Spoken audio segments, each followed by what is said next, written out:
Hey guys, I am Pixel Dan, and today we are going to be checking out the Masters of the Universe Origins Anti-Eternia He-Man, the most evil man in the universe. That is right, my friends.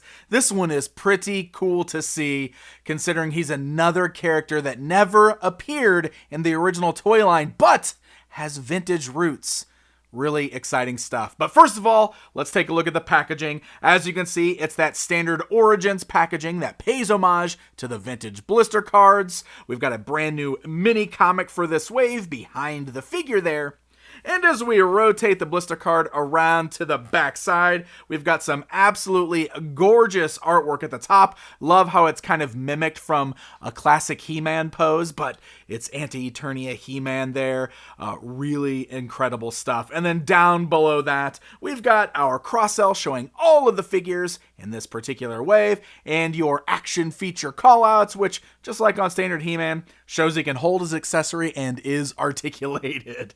So really nice packaging as always, but let's go ahead and get Anti-Eternia He-Man out of the packaging and get a closer look at him.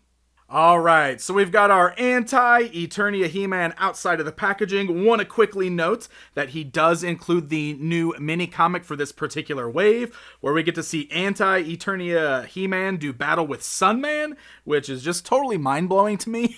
Like, such a crazy crossover there. Really, really fun stuff. If we bring in the tape measure, of course, you can see that the figure stands at the 5.5-inch scale, a little bit taller than that. But yes, this guy is the same He-Man figure that we've seen since the beginning, but he is now done in this black and red paint deco. Though it is worth noting he's got the newer head, which is more based on the vintage toy.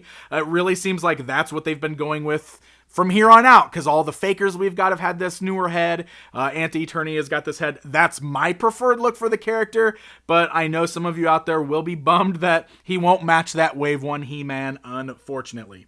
Now, for any of you out there that don't know what this figure is all about, let me explain for you real quick. Anti-Eternia He-Man comes from the German audio plays.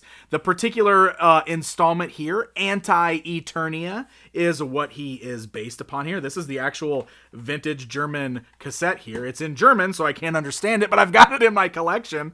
But for all of you here in the US and everywhere that had the Filmation cartoon, that's what we grew up with. But in Germany, they grew up with these audio plays. This is where their He-Man stories came from, and Masters has always been extremely popular there. So this character was spawned from their audio plays and has just become a mainstay in the line. So shout out to the German fans for bringing us such a very cool character. And that's part of the reason why it's so great to see him in Origins, because for the first time, we get Anti-Eternia He-Man in a vintage Masters of the Universe figure styling. So we can fit right in with your original figures if you want to. So really, really neat stuff. Paint deco's nice on this guy. Of course, he's mostly just all black. The boots and the furry trunks are the same kind of brownish color that you would expect for He-Man. But otherwise, he's got like a bright red belt, bright red wrist bracers. You can see even the power harness is black, so it blends in with his body, but he's got red highlights on there. Some of the red paint is a little sloppier than I'd like to see. Like, you can see the squares aren't matched up with the sculpted squares on the armor. There's like definitely some misprint going on there, which is a bit unfortunate. Also, the red almost doesn't lay over the black all that great. Like, you could see some black kind of coming through on the wrist bracers there. So you can tell that it was all molded in black, and then they had to paint the red over it, and it just didn't quite cover it entirely. It's not bad by any means. Like, I think this is a very cool looking figure, but if you get in there and inspect, you can see some of those paint blemishes. I do like the eyes. Those are pretty cool because they're red and white, though mine are a little sloppy again because the white's a little off center on his left eye compared to his right eye.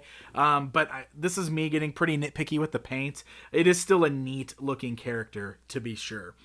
So Articulation, of course, if you've got He-Man or any of the basic figures in this line, you know what you're getting here. All the articulation is really nice and tight. It functions really well. He does retain all the mix and match pieces, so you can pop them apart at the waist. You can pop off the arms at the shoulders. You can remove the hands at the wrist. You can remove the head from the ball joint, and you can remove the boots from the legs there. So all of this nice articulation should allow for some really good posing, but nothing different than we've already seen in the line so far. And for his accessories, you guessed it, it's all the He-Man accessories done in black. Now, the only one that's got extra paint deco is the shield, because they added the red on there, and this will function the same way. You can just put the open hand kind of through the front and then clip the shield onto his wrist like so. And then we've got the power sword, which is just molded in straight black plastic with no paint, and the battle axe, which also straight black plastic, no paint. So there's no added deco to the rest of the weapons there. Everything is just a shadowy black on this figure.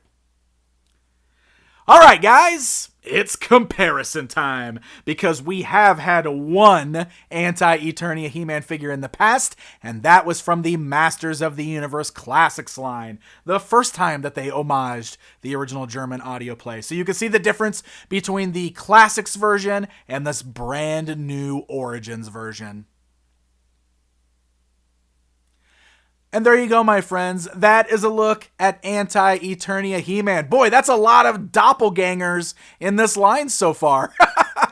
So he's very basic in the sense that he's just He-Man painted black and red. And maybe that doesn't appeal to you, but I think there's some really cool history behind this character. And I am really happy to see him hit the Origins line, just so we can get sort of a vintage-styled Anti-Eternia He-Man officially for the first time. I think it is pretty cool stuff. So he is shipping with the current wave that includes Sunman, the Horde Trooper, and Clawful, and they should be hitting store shelves anytime now. I actually was able to find mine in stock through Target's website. So happy hunting, my friends, and until next time.